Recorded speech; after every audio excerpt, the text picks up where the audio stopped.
But credentials don't matter.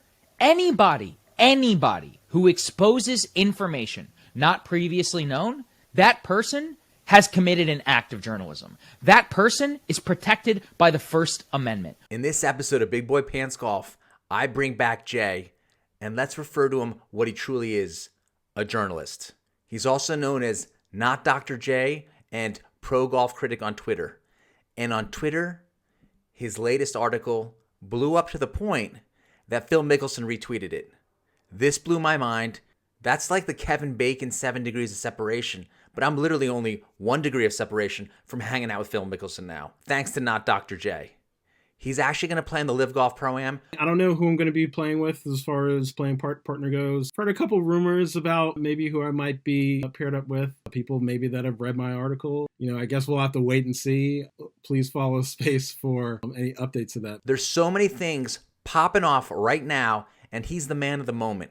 Again, he's playing in the LIV Golf Pro-Am in Tucson. We're going to meet up there. Yes, I'll be there Friday, Saturday, and Sunday, shamelessly promoting Big Boy Pants Golf, YouTube's hottest golf channel. If you see me at LIV Tucson, remember, I'll be handing out fist bumps for free. But now let's get into this episode where Jay talks us through his feelings about getting retweeted by the Phil Was Right Mickelson. That's Phil Mickelson writing an honest and unbiased article. Jay, the journalist.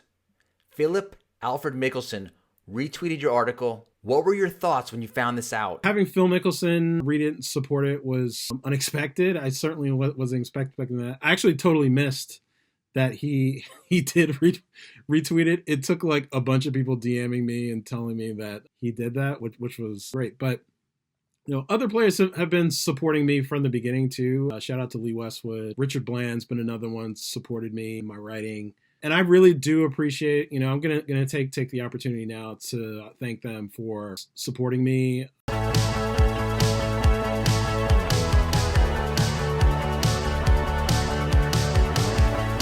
Jay, let's get into your article.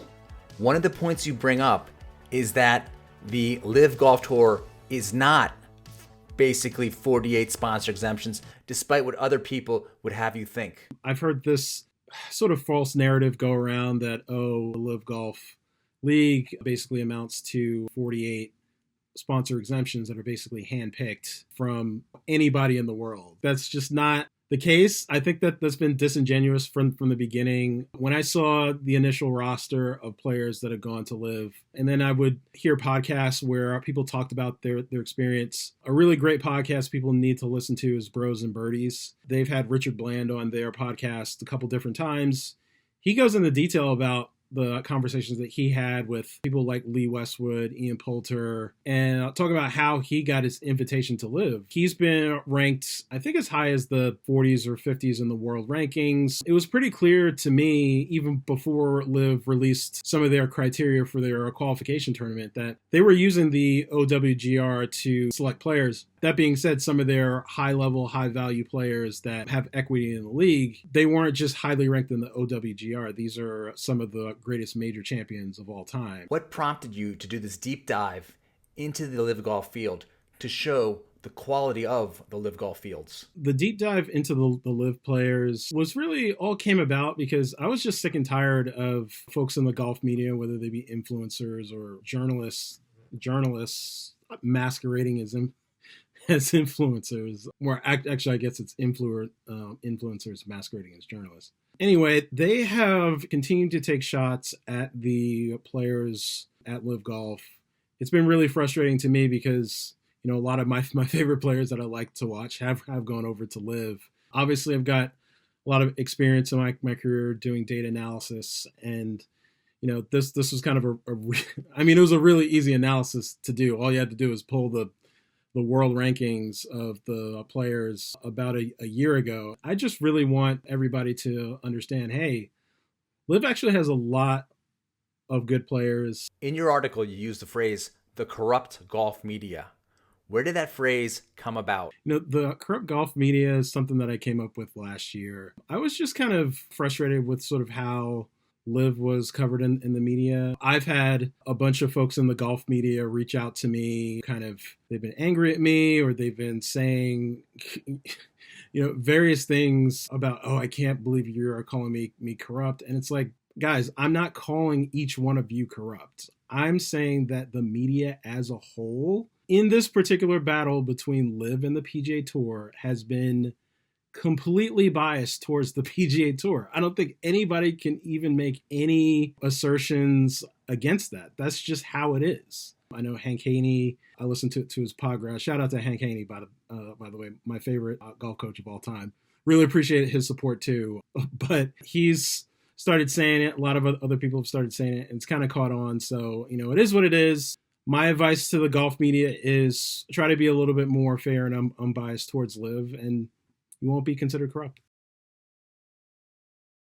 One of the interesting aspects of your article is your strong defense of James Piot. I know I've been guilty in the past of making a few jokes at James Piot's expense, especially after I saw him in the LIV promo video choosing to eat white fish. Could I do some fish, please? James, your parents aren't there.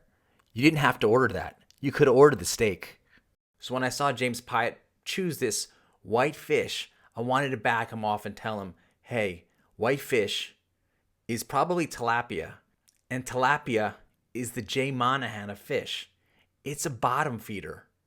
You don't want those toxins in your body. James Piot, he's a U.S. amateur champion from 2021. It is not easy winning that golf tournament. And then also, he's been invited to 5 or 6 different PGA Tour events as a sponsor's exemption, because those PGA Tour events obviously saw that he had a lot of potential and they wanted him to be part of their field. Folks, we're now going to give you our top picks for LIV Tucson. For the individual aspect, I'm going to rely on my Asian mysticism, which takes into account my knowledge of Thai culture, where ghosts always bleed from their eyes, and from Korean culture, where there's always meat on the grill. My pick for champion for LIV Tucson is none other than Cameron Smith. And my other 2 picks for the top 3, Paul Casey and Anirban Lahiri. Yes, I picked the top 3 guys from last year's Players' Championship before they were all banned. I think Joaquin Niemann's going to win. I just get this feeling that he's finding his groove. I think that saw some really good signs from him last week. Paul Casey's another name that I think is going to do really well this week as well. I think there's a good chance that he finishes the low crusher. And then 2 other names. I already talked a little bit about Henrik Stenson. I think Henrik Stenson is going to have a great week. I think he's going to finish top 10. And then Patrick Reed is another. I think that Patrick Reed is winning a LIV event this year. There's no question in my mind, whether it's this week or Orlando or any events this year. Patrick Reed is going to be in the mix. Jay, I specifically asked for the top 3, not top 4, but that's fine. I'll spot you that 4th guy, Patrick Reed. Now let's get into the team competition. I'm still going to go like I did with the LIV Maricopa tournament. I'm still going to stick with the Fireballs. The team is solid top to bottom.